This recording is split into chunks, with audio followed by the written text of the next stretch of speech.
కుమార్ గారికి సమయభావం తక్కువ ఉంది కాబట్టి వేదికను అలంకరించిన మిగతా నాయకులకు, దళిత సంఘ నాయకులకు, అధికారులకు, అనధికారులకు అందరికీ జైలు తెలియజేసుకుంటూ ఈరోజు ఒక శుభదినం. ఆల్రెడీ ఎన్ఏ గారు ఈ ఉద్దేశం చెప్పేశారు. ఆల్రెడీ ఏంటంటే రాజ్యాంగ దినోత్సవం.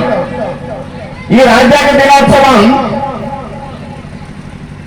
భారతదేశంలో బడుగు బలహీన వర్గాలంటే బీసీ, ఎస్సీ మైనారిటీలు ఆత్మగౌరవంతో బతకడానికి బీజం పడిన రోజు ఈ రోజు.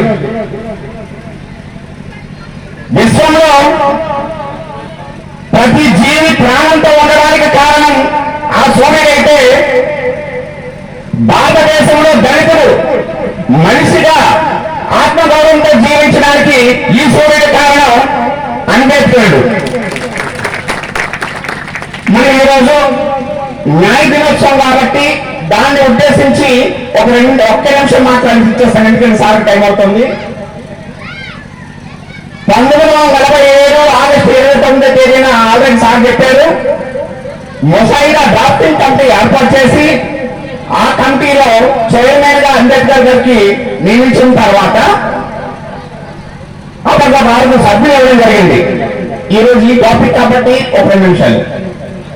అందులో కృష్ణ సామయ్యర్, గబ్బర్ సామయ్యర్, మహమ్మద్ సయ్యద్, మున్సి, మిట్టల్, ఖైతాన్ ఇలా 6 సభ్యులు ఉన్నారు. ఇందులో మిట్టల్ చనిపోయాడు, మిట్టల్ అనారోగ్యం, ఖైతాన్ చనిపోయాడు. వాళ్ళ ప్లేస్ లో మాధవరావు రీప్లేస్ అయ్యారు కృష్ణమాచారి. కానీ ఏదో ఒక కారణంతో ఈ 6 సభ్యులు కూడా రచన నుండి తప్పుకుంటే మిగతా కార్యక్రమాలంతా కూడా రాజ్యాంగ రచన తన భుజ సంఘాల మీద వేసుకొని రాజ్యాంగాన్ని 2 సంవత్సరాల 11 నెలల 18 రోజుల వ్యవధిలో సంపూర్ణంగా రాసి భారతదేశానికి సువిశాలమైన రాజ్యాంగాన్ని అప్పచెప్పిన ఘనత బాబాసాహెబ్ అంబేద్కర్ది.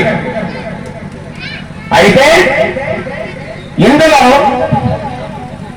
రాజ్యాంగం 395 ప్రకరణలు, అప్పటికి 8 షెడ్యూళ్లు, 22 భాగాలు ప్రపంచంలోనే పెద్ద రాజ్యాంగంగా ఉంది.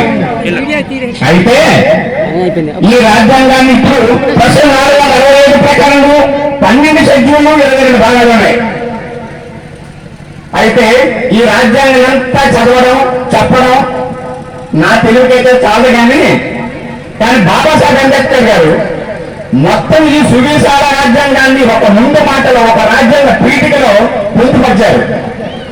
అందులో క్లియర్ గా భారత రాజ్యాంగం తాలూకా మొత్తం ఉద్దేశం ఒక 4 లైన్లో పొందుపరచడం జరిగింది.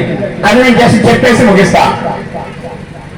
భారతదేశ పౌరులైన మేము భారతదేశాన్ని సర్వసత్తాక సామ్యవాద లౌకిక ప్రజాస్వామ్య గణతంత్ర రాజ్యాంగాన్ని నిర్మించుకోవడానికి ఈ పౌరులందరికీ సాంఘిక, ఆర్థిక, రాజకీయ న్యాయాన్ని,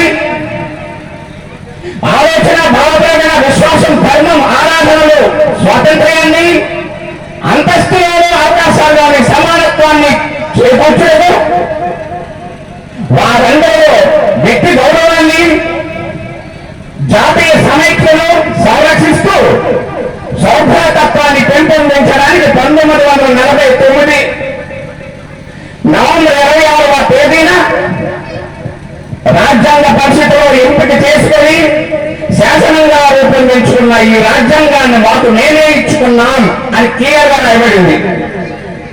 మొత్తం రాజ్యాంగం మొత్తం ఉద్దేశం పీఠకు చేర్చింది. స్వేచ్ఛ, సమానత్వం, సౌరదత్వం, లౌకిక రాజ్యం, ప్రజాస్వామ్యం, న్యాయం, ధర్మం, సమానత్వం ఇలా అన్ని కూడా ఒక పీఠికలో పొందుపరచబడింది. మరి చాలా మంది అధికారులు కానీ, అనధికారులు కానీ, రాజకీయ నాయకులు కానీ, స్టూడెంట్స్ కానీ ముందుగా తెలుసుకోవాల్సింది ప్రభాస్ సినిమాలో పవన్ కళ్యాణ్ పాటలు, ఎన్టీఆర్ డాన్స్ లో కాదు, బాబాసాహెబ్ అంబేద్కర్ రచించిన రాజ్యాంగంలో చాప్టర్ 3 ఫండమెంటల్ రైట్స్ ప్రతి ఒక్కరికి తెలియాలి. ఇది తెలుసుకునే రోజు పాలకులు కూడా రాయాలి ఈజీగా ఉంటుంది.